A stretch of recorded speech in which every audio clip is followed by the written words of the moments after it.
Jangan mau ditakut-takuti polisi, suruh urus dulu tuh Verdi Sambo. Sepanjang kita tahu apa yang kita lakukan benar, kita tidak merugikan orang lain, jangan mau ditakut-takuti dengan pasal. Jangan pernah anggap enteng suara. Karena lewat suara, kita bisa didengarkan dan kita bisa memaksa penguasa untuk menuruti apa kehendak rakyatnya. Jangan mau suara kita hanya dihargai 5 tahun sekali di bilik suara doang atau pada saat pilkada. Jangan mau suara kita hanya dianggap berharga 100-200 ribu atau dapat jilbab pada saat kampanye. Biasanya modusnya itu kan bagi-bagi kaos partai atau bagi-bagi jilbab untuk yang perempuan. Jangan mau kita hanya dikerdilkan sebatas fans yang bisa berbaris seperti itik. Hati-hati, sebentar lagi pemilu, suara kita akan diperebutkan dengan berbagai macam cara. Mari ingat pengalaman yang dulu. Untuk apa mati-matian membela 1 atau 2 ketika akhirnya berkumpul juga? Buat apa musuh-musuhan sampai seolah-olah dunia akan berhenti kalau ternyata yang kalah bergabung dengan yang menang atas nama demi bangsa. Jadi nggak usah terlalu baper dan nggak usah terlalu mati-matian membela tokoh idola. Karena sekali lagi, hitung-hitungan mereka terkadang bukan kita, hitung-hitungannya untung rugi, Pak. Untung rugi kalkulasi politik aja. Karenanya jangan mau dimanfaatkan hanya suara di 5 tahun sekali, tapi gunakan suara itu terutama di hari-hari ini. Ketika ancaman kita untuk bersuara mungkin saja akan dibatasi lewat rancangan kitab undang-undang hukum pidana di mana semua bisa kena.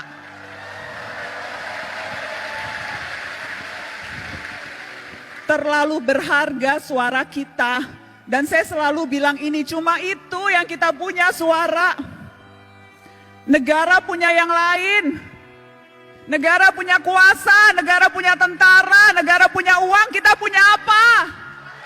Kita punya suara. Dan yang harus kita waspadai adalah ketika kita terlalu takut dan berusaha mengecilkan suara kita, padahal yang kita butuhkan justru teriakan-teriakan. Jadi ya, menjadi pemimpin, menjadi presiden itu bagus, niat mulia.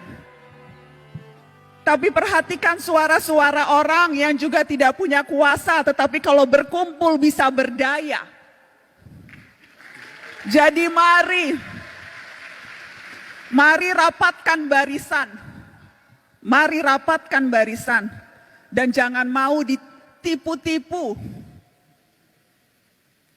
Jangan mau dipergunakan hanya suaranya, tetapi ketika kita menuntut hak-hak kita yang paling dasar, sedasar kebebasan berekspresi dan berbicara, itu kita tidak didengarkan. Tetapi kakak mau menegaskan ini adik-adik. Pergerakan jangan hanya sebatas kerumunan. Pergerakan terutama gerak mahasiswa, jangan hanya sebatas kumpul-kumpul berkerumun. Ya, demonstrasi perlu dan harus terus dilakukan kalau memang strateginya seperti itu.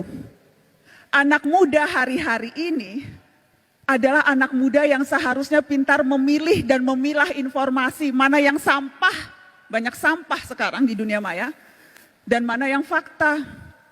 Mana yang berita, mana yang opini, dan hati-hati mana yang propaganda. Dan kalau sudah yakin, sampaikan itu dengan lantang. Jangan mau ditakut-takuti polisi, suruh urus dulu tuh Verdi Sambo.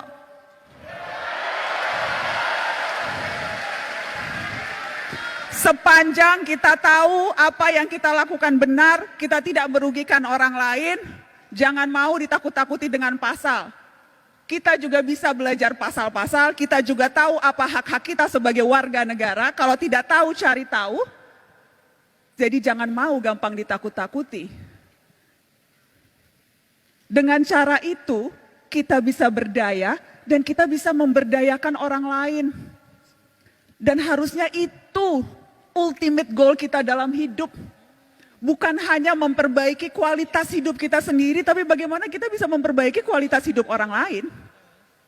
Dan itu bisa dilakukan tanpa jabatan formal, tanpa jadi presiden, tanpa jadi menteri, tanpa jadi anggota DPR, tanpa perlu pangkat yang tinggi.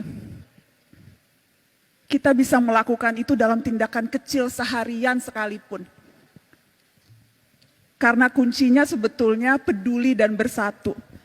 Kutipan yang selalu saya tunjukkan ke setiap mahasiswa. Ketika Bung Hatta bilang seperti ini, peduli dan bersatu itu adalah kunci. Karena kalau tidak, Indonesia hanya seperti seuntaian gambar di peta.